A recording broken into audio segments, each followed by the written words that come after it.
नमस्कार। आप सभी का स्वागत है किस्से और कहानियों में। Tales from the heart. आज की कहानी सत्यभामा की कहानी है, जिनके घमंड को श्री कृष्ण ने चूर किया। चलिए देखते हैं क्या है कहानी में। श्री कृष्ण भगवान द्वारका में रानी सत्यभामा के साथ सिंहासन पर विराजमान थे। निकट ही गरुड़ और सुदर्शन चक्र भी बैठे हुए थे। तीनों के चेहरे पर दिव्य तेज झलक रहा था। बातों बातों में रानी सत्यभामा ने श्री कृष्ण से पूछा कि हे प्रभु, आपने त्रेता युग में राम के रूप में अवतार लिया था। सीता आपकी पत्नी थी, क्या वे मुझसे भी सुंदर थी? द्वारकाधीश समझ गए कि सत्यभामा को अपने रूप का अभिमान हो गया है। ठीक उसी समय गरुड़ ने भी कहा कि भगवान, क्या दुनिया में मुझसे भी ज़्यादा तेज गति से कोई उड़ सकता है? इधर सुदर्शन चक्र से भी रहा नहीं गया। वे भी कह उठे कि भगवान, मैंने बड़े बड़े युद्धों में आपको विजयश्री दिलवाई है। क्या संसार में मुझसे भी शक्तिशाली कोई है? भगवान मन ही मन मुस्कुरा रहे थे। वे जान रहे थे कि इन तीनों भक्तों को अहंकार हो गया है। इनका अहंकार नष्ट करने का समय आ गया है।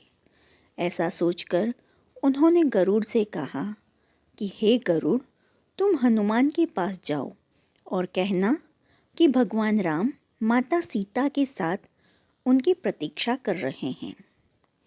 गरुड़ भगवान की आज्ञा लेकर हनुमान को लाने चले गए।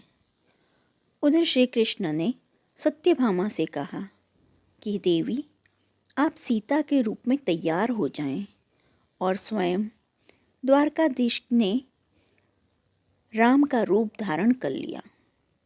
मधुसूदन ने सुदर्शन चक्र को आज्ञा देते हुए कहा कि तुम महल के प्रवेश द्वार पर पहरा दो और ध्यान रहे कि मेरी आज्ञा के बिना महल में कोई प्रवेश न करे।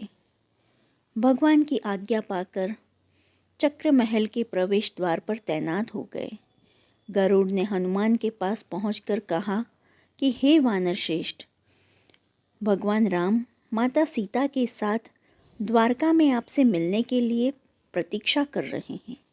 आप मेरे साथ चलें। मैं आपको अपनी पीठ पर बैठाकर शीघ्र ही वहां ले जाऊंगा। हनुमान ने विनयपूर्वक गरुड़ से कहा, आप चलिए, मैं आता हूँ। गरुड़ ने सोचा, पता नहीं यह बूढ़ा वानर कब पहुँचेगा। खैर, मैं भगवान के पास चलता हूँ। यह सोचकर गरुड़ शीघ्रता से द्वारका की ओर उड़े।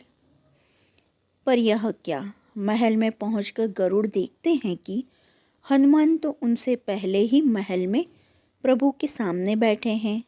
गरुड़ का सिर लज्जा से झुक गया।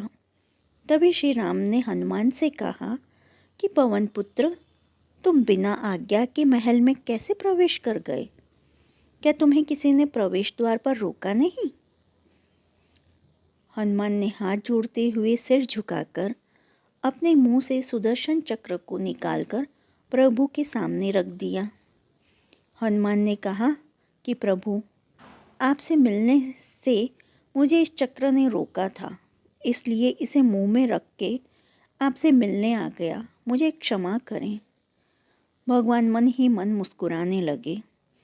हनुमान ने हाथ जोड़ते हुए श्री राम से प्रश्न किया, हे प्रभु, आज आपने माता सीता के स्थान पर किस दासी को इतना सम्मान दे दिया कि वह आपके साथ सिंहासन पर विराजमान है?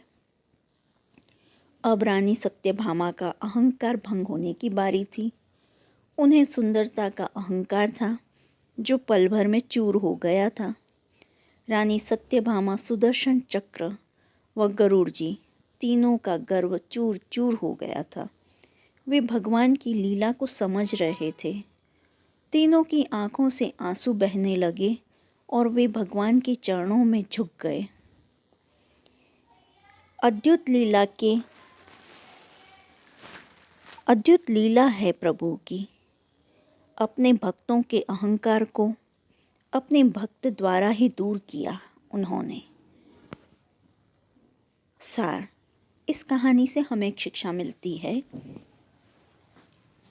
जीवन में कभी भी अहंकार नहीं करना चाहिए।